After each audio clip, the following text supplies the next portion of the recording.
الحمد لله رب العالمين، والصلاة والسلام على أشرف الأنبياء والمرسلين محمد وآله وصحبه والتابعين ومن اتبعهم بإحسان إلى يوم القيامة والدين. اللهم صل على النبي محمد وأزواجه أمهات المؤمنين وذريته وآل بيته إنك حميد مجيد. أما بعد، فمن أكبر المعينات على إيقاظ خمول القلب ونومان المشاعر الإيمانية في القلب، لأن ده حادث لكل إنسان. إيه هو اللي حادث لكل إنسان؟ إنه يحس إنه مش لاقي قلبه في العبادة، أو يحس إنه لسه ما قلبه ما فاقش الفوقان اللي هو عاوزه. فده إيه حله؟ حله أو من أعظم الحلول أمرين. الأمر الأول التفكر في الآخرة، والأمر الثاني معرفة معاني أسماء الله وصفاته. الأمر الأول، وده اللي يعنيني النهاردة بصراحة، لأنه ده النبي عليه الصلاة والسلام أمر بالإكثار من ذكره. فالنبي عليه الصلاة والسلام قال: أكثروا من ذكر هادم اللذات، فإنه ما ذكر على ضيق إلا وسعه، وما ذكر على سعة إلا ضيقها. مسألة تذكر الآخرة الدائم من أعظم الأمور اللي تخلي الإنسان فايق وهو بيعبد، يصلي يلمس مع الآيات على طول، يدعو قلبه يتفتح للدعاء، يحس إن هو بيدعو تحت العرش، يذكر يحس إن ذكره له تأثير بالغ على قلبه، يحس إن قلبه فايق منتعش بالذكر، على خلاف واحد ممكن فعليا يبقى ماسك السبحة وعمال يقول سبحان الله أو أستغفر الله أو لا حول ولا قوة إلا بالله، يعني عادي، حاسس بأثر، لكن مفيش اختلاف عن اللي كان بيحسه قبل كده. ودي مشكلة يا جماعة، إنه إحنا في بيت الله الحرام وفي بلد الله الحرام، ونبقى عبادتنا زي كأنك بتعبد في مصر. أول اختلاف حاجة بسيطة، لأ، ده هنا في معاني إيمانية عالية جدا لازم إن أنت تفوق نفسك لها. ما ينفعش وأنت واقف تدعي قدام الكعبة كأنك بتدعي في البيت عندك أو في مسجد بتاع بلدك. طبعا يعني ده في كل خير، وخليك على الباب لغاية ما يفتح لك، لكن ما ينفعش نستسلم للشعور ده. بمعنى إيه؟ بمعنى إنه دي فرصتنا، إحنا قدامنا 10 أيام مثلا باقيين من العمرة، دي الفرصة تكون أو لا تكون. إما إن أنت ترجع بقلب مختلف تماما، ودي هتفرق معاك بقى في مستواك الإيماني بقية عمرك، إنه أنت بعد كده دعائك هيكون مختلف، صلاتك هتكون مختلفة، ذكرك هيكون مختلف، القرآن بتاعك وانت بتقرأ هيكون مختلف تماما. خد بالك احنا داخلين على رمضان، فرمضان بعد العمرة التانية غالبا اللي احنا هنعملها تبقى في رجب، فهتبقى في شهر من الأشهر الحرم، فهيبقى بإذن الله عز وجل أجرها أعظم من أجر العمرة اللي فاتت اللي احنا لسه عاملينها. العمرة اللي جاية اللي هتبقى يوم السبت اللي جاي إن شاء الله، أو حاجة كده، يوم السبت أو الحد يعني، صح؟ واحنا راجعين من المدينة، فالعمرة اللي جاية دي هيبقى أجرها أعظم. فأنت المفروض تشتغل وكأن يعني العمرة اللي فاتت دي تهيئة وتجهيز للقلب وفتح لأقفال القلب، عشان العمرة اللي جاية تكون الدنيا بالنسبة لك تكون الدنيا بالنسبة لك سخنة أكتر من كده، ماشي؟ فما ينفعش، شوف بقى، مش أنا بقول لك ما ينفعش تبقى ذكرك أو قراءتك للقرآن أو كده بعد ما ترجع من العمرة زي وانت في العمرة، لا، ده المفروض ان انت العمرة التانية بالنسبة لك ما تبقاش زي العمرة الأولى.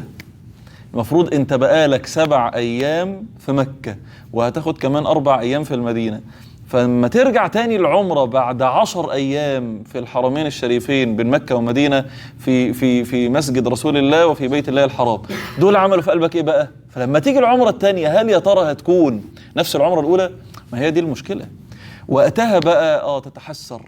فال10 ايام دول يا جماعه تهيئه. عشان كده انا كان نفسي بصراحه انه احنا ننزل المدينه الاول. بحس ان نزول المدينه الاول ده بيدي كده ايه يعني انتعاشة ايمانية للقلب، يخليك تسخن عشان لما تدخل على العمرة ما تدخلهاش وفي حاجات لسه مقفولة. في حاجات يا جماعة كتير لسه ما اتفتحتش، احنا لسه ما فتحناش ابواب الدعاء اللي بيننا وبين ربنا، لسه ما استطعمناش طعم القرآن، لسه ما دقناش طعم الصلاة. وانا عارف انت ممكن تكون بكيت في ال3 ايام اللي انت صليت فيهم فجر ومغرب وعشاء هنا مع الامام، ممكن تكون رقيت وانت بتقرأ آية من كتاب الله، ممكن تكون قلبك كده ايه يعني عالي معاك وانت بتذكر، لكن لسه في عطايا وهبات ربانية انت ما تعرفش عنها حاجة. دي بتستمطر بايه؟ بتستفتح بايه؟ بتستفتح بالدعاء والتذلل والوقوف على باب الله عز وجل. فمش عاوزين نضيع من ايدينا المعاني الإيمانية دي، احنا لسه في كتير قوي قوي قوي لسه ما شفناهوش، في مشاعر كتيرة وكبيرة ومقامات إيمانية عالية لسه ما شفناهاش. فازاي نعمل ده؟ نعمله بأمرين. أول حاجة اللي أنا بتكلم عنه النهاردة مسألة تذكر الآخرة، وإنك تكون دايما يعني حاسس إنه أنت هترجع مش هتكمل الحياة، خلاص أنت هترجع ميت، دي آخر عمرة ليك وآخر أيام في حياتك، هتشتغل فيها إزاي؟ لو ترسخ في ذهنك هذا المفهوم انه انت دي اخر ايام في حياتك، خلاص ده اخر 10-11 يوم في حياتك، وبعدها لا انت شايف دنيا ولا انت متعامل مع دنيا، لا دراسة ولا تجارة ولا وظيفة ولا اهل ولا اولاد ولا اي حاجة، وخلاص وهترجع تسلم نمر وكده. ما يسرك ان تكون عليه فافعله، ما يسرك ان تكون عليه فافعله. اللي يسرك ان انت تموت عليه بعد ما ترجع من العمرة اعمله دلوقتي، ولو رجعت عايش اعمل بعد العمرة، كمل بعد العمرة على نفس النسق اللي تحب تموت وانت عليه وتقابل ربنا وانت عليه. النبي عليه الصلاة والسلام كان له حال مع مسألة تذكر الآخرة دي، حال غريبة، وهو النبي عليه الصلاة والسلام، يعني ده رسول الله عليه الصلاة والسلام. ما فيش حد في الدنيا له عمل صالح أكتر من النبي، ولا حد في الدنيا امتلك قلب أعظم من النبي، ولا أطهر من النبي، ولا أصفى من النبي عليه الصلاة والسلام، ولا حد في الدنيا هيقدر ينال عند الله المقام المحمود زي ما ناله النبي عليه الصلاة والسلام، ولا حد في الدنيا هيقدر ياخد في الآخرة الوسيلة التي لا تنبغي إلا للنبي عليه الصلاة والسلام. صح كده؟ ده النبي، وكان يقوم مفزوع من النوم عشان افتكر الآخرة، عشان افتكر الوقوف بين يدي الله عز وجل. في الحديث أن النبي صلى الله عليه وسلم قام من نومه ليلة فزعا فقال: سبحان الله سبحان الله، ماذا أنزل الله من الخزائن وماذا أنزل من الفتن. إيه اللي نزل النهاردة من الفتن على الناس؟ وإيه اللي نزل من الفتوحات والأرزاق على الناس؟ إيه اللي نزل؟ وبعدين يقولي بقى: من يوقظ صواحب الحجرات لكي يصلين فرب كاسية في الدنيا عارية يوم القيامة. يعني إيه بقى؟ من يوقظ صواحب الحجرات، صواحب الحجرات اللي هم مين؟ اللي هم زوجات النبي عليه الصلاة والسلام. النبي يقول: يا جماعة حد يصحيهم. ليه بقى؟ عشان ينالوا من الخزائن اللي ربنا عز وجل فتحها في الليل، ويستعصموا من الفتن ويدفعوا الفتن.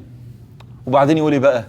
يقول: فرب كاسية في الدنيا عارية يوم القيامة.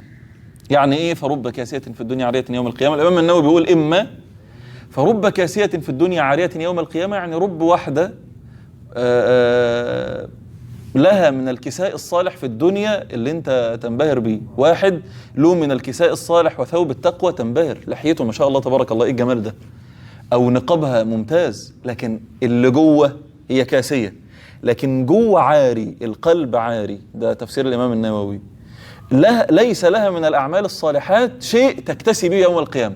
إنه الكساء يوم القيامة لا يكون بكساء الدنيا، بل يكون بالأعمال الصالحة في الدنيا. فالمرأة إسباغ ثوبها يوم القيامة، والرجل إسباغ ثوبه يوم القيامة، ده يكون بالدين.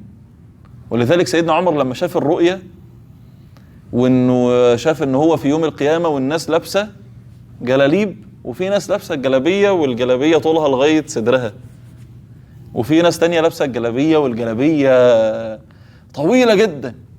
فسيدنا عمر رضي الله عنه شاف نفسه ان هو لابس الجلابية الطويلة جدا دي، فراح للنبي عليه الصلاة والسلام يحكي له الرؤية. فالنبي أولها ان هي يا شيخ سمير، أولها ان هي الدين، أولها ان هي الدين. على قدر ديننا يا جماعة، على قدر ديننا هنكتسي يوم القيامة. ده أول تفسير. تاني تفسير، فرب كاسية في الدنيا عارية يوم القيامة، يعني رب امرأة ما لبستش الحجاب الشرعي كويس في الدنيا، فتيجي يوم القيامة تتعرى أمام الله لأنها لم تلتزم عليكم السلام ورحمة الله وبركاته. اتفضل. لأنها لم تلتزم بثياب التقوى والحجاب الشرعي في الدنيا. ده المعنيين لقول النبي عليه الصلاة والسلام فرب كاسية في الدنيا عارية يوم القيامة. ده حال النبي عليه الصلاة والسلام. أو مثلا يصحى بحديث عائشة في الصحيحين، يصحى في ليلة فيقعد يبكي عليه الصلاة والسلام، يبكي. أمنا عائشة بتقول فظل النبي صلى الله عليه وسلم يبكي حتى بل حجزته، ثم بكى حتى بل حجره، ثم بكى حتى بل الأرض. وفي ظل البكاء ده كله يقول أنزلت علي الليلة آيات ويل لمن قرأهن ولم يتدبر فيهن. ايه الآيات دي؟ إن في خلق السماوات والأرض واختلاف الليل والنهار لآيات لأولي الألباب الذين يذكرون الله قياما وقعودا وعلى جنوبهم ويتفكرون في خلق السماوات والأرض ربنا ما خلقت هذا باطلا سبحانك فقنا عذاب النار. بعدها ربنا إنك من تدخل النار فقد أخزيته وما للظالمين من أنصار. ربنا إننا سمعنا مناديا ينادي للإيمان أن آمنوا بربكم فآمنا ربنا فاغفر لنا ذنوبنا وكفر عنا سيئاتنا وتوفنا مع الأبرار. الإمام مجاهد بيقول الأدعية، فهذه الأدعية الحارة الخاشعة المتبتلة جاءت بسبب أمرين. يا جماعة الانفتاح في الدعاء ده مش سهل، لازم يبقى القلب مشتعل عشان يطلع لك الدعاء ده. حكاية ان انت حافظ دعائين وبتقولهم ممتاز جدا، بس مش ده حال الأنبياء والصالحين في الدعاء. ولذلك كان لبعض الصالحين أدعية لم ترد على ألسنة الأنبياء، كان ورد على بعض ألسنة الصحابة أدعية أعجبت رسول الله صلى الله عليه وسلم، ويعني وأثنى على أصحابها ووعدهم بالأجر الجزيل في الآخرة. ليه؟ القلب لما بيشتعل بيطلع الأدعية دي. فهو بيقول الأدعية اللي جت على لسان الصالحين في الآيات دي جت لي بسبب إيه؟ واحد، بسبب الذين يذكرون الله قياما وقعودا، الذكر أول حاجة. اتنين التفكر. أول حاجة تفكروا في المخلوقات الكونية، تاني حاجة تفكروا في الآخرة. فلما تفكروا في الآخرة طلع بقى منهم السيل الدعائي والتذلل العجيب اللي بقى ايه، انت بتقرأ الآيات لا تكاد تمسك عينيك. ربنا إنك من تدخل النار فقد أخزيته وما للظالمين من أنصار. ربنا إننا سمعنا مناديا ينادي للإيمان أن آمنوا بربكم فآمنا ربنا فاغفر لنا ذنوبنا وكفر عنا سيئاتنا وتوفنا مع الأبرار. ربنا وآتنا ما وعدتنا على رسلك ولا تخزنا يوم القيامة إنك لا تخلف الميعاد. ده حال النبي عليه الصلاة والسلام مع تذكر الآخرة. ولذلك كان يأمر الصحابة يقول لهم إيه؟ يقول لهم ألا إني كنت قد نهيتكم عن زيارة القبور ألا فزوروها. زوروا القبور، روحوا يا جماعة زوروا القبور، ما تتأخروش. ليه؟ فإنها تذكركم الآخرة. ولذلك سيدنا عثمان بن عفان لما كان يقف أمام القبر كان يبكي حتى تبتل لحيته. يتقال له احنا بنذكر مواقف صعبة في الحساب ما بتبكيش، والقبر تيجي تقف قدامه تبكي. فيقول القبر أول منازل الآخرة، فإذا نجا منها كان ما بعده أيسر، وإذا لم ينجو منها كان ما بعده أشق. نسأل الله السلامة والعافية. مسألة يا جماعة احنا محتاجين نتفكر ان احنا رايحين لحاجات صعبة قوي، رايحين لسكرات مش عارفين هيبقى شكلنا معاها عامل ازاي، رايحين بعد السكرات لقبر، ورايحين لأول ليلة في القبر، وأول ليلة في القبر دي ما نعرفش هيكون شكلها عامل ازاي، ورايحين لضمة في القبر بعد انصراف الناس وانفضاض الناس من حوالين القبر بتاعك، في ضمة مش عارفين الضمة دي هتختلف فيها أضلاعنا والعياذ بالله، ربنا يسلمنا وعافينا، ولا الضمة دي هتبقى يعني هينة ويسيرة. بعد الضمة دي مش عارفين الملاكين اللي هيجوا يسألونا، مش عارفين هنعرف نقول لهم ربي الله وديني الإسلام ونبي محمد عليه الصلاة والسلام، ولا هنقول هو ايه اللي انا كنت سامع الناس بيقولوا حاجة فقلت زيهم. طيب بعد القبر طول المكوث وطول المدة في القبر هتبقى عاملة يعني معانا ازاي؟ هيفتح لنا باب من ابواب الجنة فيأتينا من طيبها وريحها، ويأتينا رجل حسن الثياب حسن الريح ويقول أبشر بالذي يسرك، ولا هيجي لنا واحد منتن الثياب منتن الريح قبيح الوجه هيقول أبشر بالذي يسوءك؟ طب بعد القبر هنعمل ايه في البعث؟ هنطلع واحنا عراه حفاه، مفيش حاجة مغطيانا، مفيش حاجة بتظلنا، الشمس فوقينا، ولا هنطلع فوقينا البقرة وآل عمران كأنهما غايتان أو غمامتان؟ هنطلع في ظل عرش الرحمن سبحانه وتعالى، هنطلع ملبين وداعين. هنطلع من ازاي؟ هنطلع أطول الناس أعناقا، ولا هنطلع يحشر المتكبرون يوم القيامة أمثال الذر يطؤهم الناس؟ طب بعد كده في تطاير الصحف هناخد الصحيفة باليمين ولا بالشمال؟ طب بعد كده في عتاب رب العالمين لينا هنقدر عليه؟ لما ربنا عز وجل يوقفنا أمامه ويقول لنا عبدي لما فعلت كذا وكذا يوم كذا وكذا، هتقدر انك تقول له يا رب انا عملت ويا رب انا كذا؟ طب وهتقدر اصلا على عتاب ربنا ولا لا؟ طيب بعد العتاب هتقدر انك تعدي من على الصراط اللي ادق من الشعرة واحد من السيف؟ هنقدر على ده يا جماعة؟ يعني احنا فعليا مستعدين لده، ولا مجرد حاجات معلومات سمعناها وهي مش محفورة في قلبنا؟ أما والله لو علم الأنام لما خلقوا لما غفلوا وناموا، لقد خلقوا لما لو أبصرته عيون قلوبهم تاهوا وهاموا. ممات ثم قبر ثم حشر وتوبيخ وأهوال عظام، ليوم الحشر قد عملت أناس فصلوا من مخافته وصاموا، ونحن إذا أمرنا أو نهينا كأهل الكهف أيقاظ النيام. نسأل الله السلامة والعافية. احنا محتاجين تفكر كتير في ده. عارفين مالك بن دينار لما كان يصحى طول الليل ماسك لحيته ويقعد يبكي ويقول يا رب قد علمت ساكن الجنة من ساكن النار، ففي أي الدارين منزل مالك بن دينار، بس ويبكي. احنا لما بنسمع ده شيء مؤثر جدا وجميل، بس ما بنعرفش نعمل ده. ليه؟ لأن احنا مش حاسين بالآخرة. النبي عليه الصلاة والسلام كان يقول كيف أنعم؟ ازاي الواحد يعيش كده ويقعد يروح ويجي ويلعب ويلهو ينعم؟ كيف أنعم؟ وقد التقم صاحب القرن قرنه ينتظر متى يؤمر. كيف أنعم؟ النبي بيقول لك أنا ازاي هنعم في الدنيا وصاحب البوق اللي هينفخ في البوق دلوقتي واحنا قاعدين من ايام النبي عليه الصلاة والسلام حاطط البوق في بقه ينتظر الأمر بالنفخ. بس احنا يا جماعة في أي لحظة احنا يعني ده، فالنبي بيقول كده للصحابة وهو النبي وهم الصحابة، فالصحابة ترعب ماشي زي ما احنا ترعبنا دلوقتي. واحنا ده كيف أنعم يا جماعة؟ النبي بيقول كيف أنعم، طب احنا نعمل ايه؟ فالصحابة قالوا له يا رسول الله ماذا نفعل؟ طب هنعمل ايه؟ فقال لهم قولوا حسبنا الله ونعم الوكيل على الله توكلنا. حسبنا الله ونعم الوكيل على الله توكلنا. ده النبي عليه الصلاة والسلام، ده النبي، حال النبي مع الآخرة. يقوم من النوم بالليل في ظلام حالك ويروح للبقيع، يقعد في البقيع يترحم على أصحابه ويتفكر في مآله عليه الصلاة والسلام. ده النبي عليه الصلاة والسلام. والصحابة كانوا على نفس السياق. سيدنا علي بن أبي طالب لما شاف واحد شاري بيت وفرحان بيه بقى بيت جديد وبتاع، فقال له اكتب لي عقد البيت ده. فالراجل هو شايف ان الراجل بقى يعني مفتون بالبيت لدرجة انه مش شايف بيت في الدنيا غير البيت ده، فقال لا نفكره بقى ببيته الحقيقي.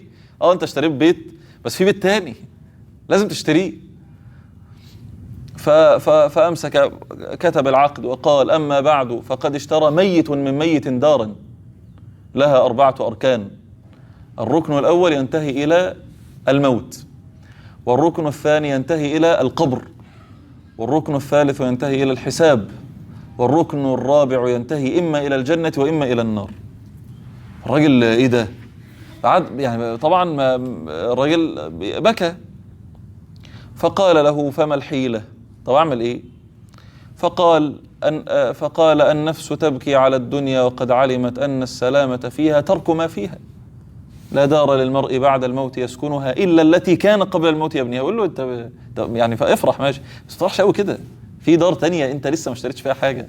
لا دار للمرء بعد الموت يسكنها إلا التي كان قبل الموت يبنيها، فإن بناها بخير طاب مسكنه، وإن بناها بشر خاب بانيها، واعمل لدار غدا رضوان خازنها. الدار دي في الدنيا أنا جارك وهو جارك وفلان، أما الدار اللي في الآخرة دي الجار فيها هو النبي عليه الصلاة والسلام، هو رسول الله عليه الصلاة والسلام، المنشئ لها هو رب العالمين سبحانه وتعالى. واعمل لدار غدا رضوان خازنها، والجار أحمد عليه الصلاة والسلام، والرحمن ناشيها، قصورها ذهب والمسك طينتها، والزعفران حشيش نابت فيها، فمن يشتري الدار في الفردوس يعمرها بركعة في ظلام الليل يحييها.